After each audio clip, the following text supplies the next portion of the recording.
pas pareil. Pour moi, je vous dis que maintenant, tous les gens font pour de l'argent. C'est l'argent qui prime. Actuellement, c'est la sphère économique qui est, je veux dire, absolument disproportionnée par rapport aux deux autres sphères.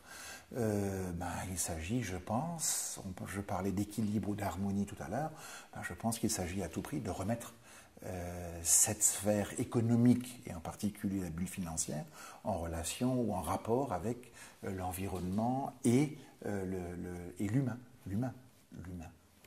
C'est quand même primordial.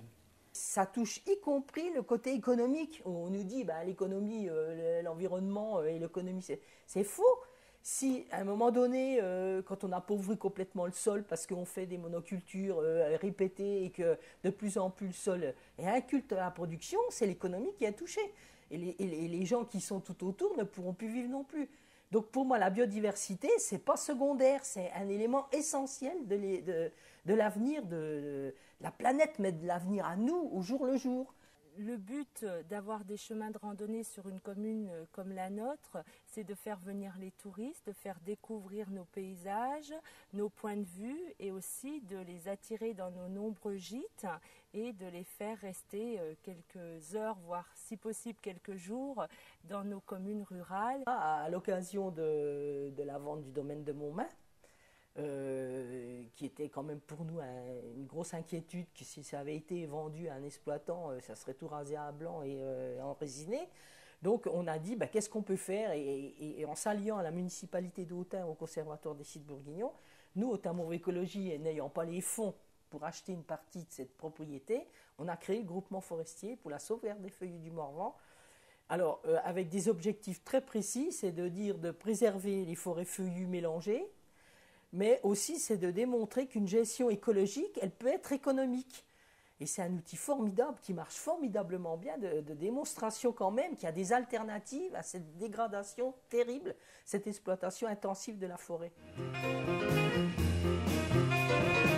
C'est-à-dire que sur le marché, c'est déjà une autre ambiance pour le client et puis donc il trouvera plus facilement des produits locaux, des produits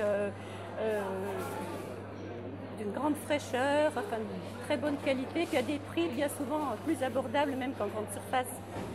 On peut tous être un peu écologistes. Après, il y a d'autres personnes qui s'en foutent, comme les grandes industrielles, naturellement, eux. Voilà, c'est sûr qu'il faut du travail pour tout le monde. Je pense que la grosse question pour tout citoyen, c'est quand même d'essayer de réfléchir quand il achète, d'où ça vient, comment il peut faire, est-ce qu'il ne peut pas faire autrement, et de se regrouper en associations, comme on en connaît, il y en a des formidables, et d'essayer de voir ensemble qu'est-ce qu'on peut faire pour faire pression sur les décideurs. C'est là où tout se joue. C'est que le consommateur, il est maître de sa consommation, mais il n'a pas toujours le choix non plus. Alors moi, l'histoire de dire qu'on culpabilise de plus en plus le consommateur en lui disant c'est de sa faute, c'est trop facile, quoi. La filière courte dans la restauration scolaire, comme pour d'autres